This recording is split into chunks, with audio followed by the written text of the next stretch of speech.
You know how sometimes you look at something and it just seems like a confusing mess of symbols? Well, often all you're missing is the secret code to read it. Today, we're going to find that secret code for math. Let's find that key and unlock this language together. All right, take a look at this. It might look a little intimidating, right? Like a secret message that's impossible to crack. But what if I told you that by the end of this, you'll know exactly how to solve it and others just like it with complete confidence? See, here's the big secret. You have to stop seeing it as just a random puzzle. Think of it more like a sentence. It's written in the language of math, and like any language, it has rules. It has its own grammar. And once you know the grammar, well, you can read any sentence. And that universal grammar for math, it's called PEMDAS. You've probably heard it called the order of operations. This, right here, is our secret key. It's the set of instructions that brings order to what looks like total chaos and tells us the exact sequence to follow every single time. And the real beauty of PEMDAS is how simple it is. Let's just break it down. First, you handle anything inside parentheses. Easy enough. Then, you deal with any exponents, those little numbers up top. After that, it's multiplication and division, just as you see them from left to right. And you finish up with addition and subtraction, again, from left to right. That's it. That is the entire code.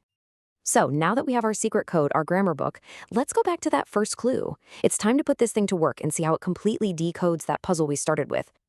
Here it is again. Now this is a really, really important idea.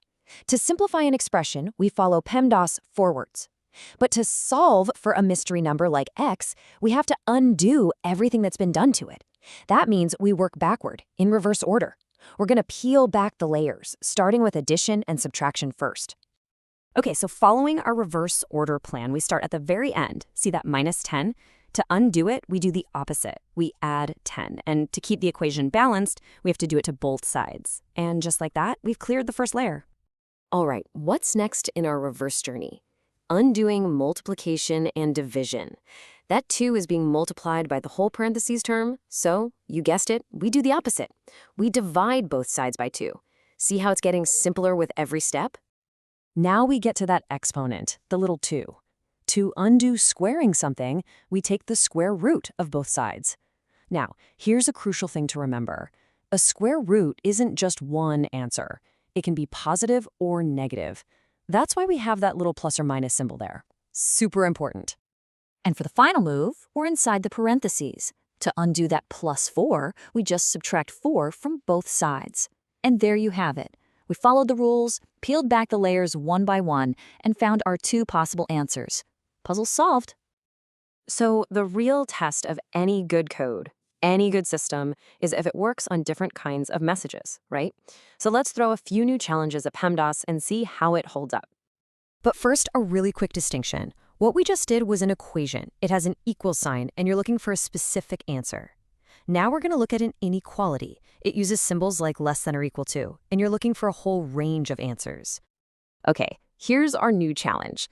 Now, it looks different, a little more complicated, maybe, but don't let it fool you. The rules are exactly the same. So, according to our code, PEMDAS, what's the very first thing we should look at? Yup, parentheses. Now, this time, before we can start solving, we need to simplify things first. And remember, for simplifying, we follow PEMDAS forwards. So we handle those parentheses by distributing, basically multiplying the number outside into each piece inside. It's like we're unpacking the problem to see what we've got. Now we tidy up. We combine all the x terms together. The 3x and the 4x give us 7x. Then we combine the regular numbers. That -6 and +4 give us -2. And wow, all of a sudden that long, messy problem looks way friendlier. From here, we're back in solving mode. So what do? We work PEMDAS in reverse again. We add 2 to both sides, then we divide by 7. And our solution is in x can be any number that's less than or equal to 6. Same rules, different puzzle, still works perfectly.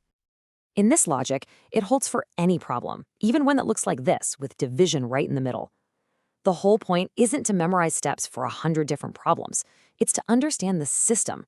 Here, you do the same thing. Work from the outside in, undoing the subtraction, then the division, peeling back the layers. The system works every single time. So why does any of this matter? Is it just about passing a test? No way. There's a much bigger idea here. and it's all about how you can approach any complex problem, not just a math one. The source material we've been using actually provides a few practice problems. So this is your chance. It's your turn to be the code breaker. Go ahead and pause here, see if you can apply those PEMDAS rules to crack these. You've totally got this. Because here's the real takeaway. The core skill we've been practicing today isn't really about numbers. It's a method. It's about learning how to look at a chaotic, complicated problem and have a clear, logical, step-by-step process to make it simple and find a real solution. And it's interesting, the source document for this explainer actually wraps up with this quote. It's presented as a way to think about staying focused on a goal and practicing faithfully to get there, kind of like how we just systematically worked our way to the answer. And really, that leaves us with a final thought to chew on. Math gives us this amazing framework for logical thinking. So take a second and ask yourself, what other complex problems in your life, the ones that seem impossible, could start to become simple once you figure out the rules of the game?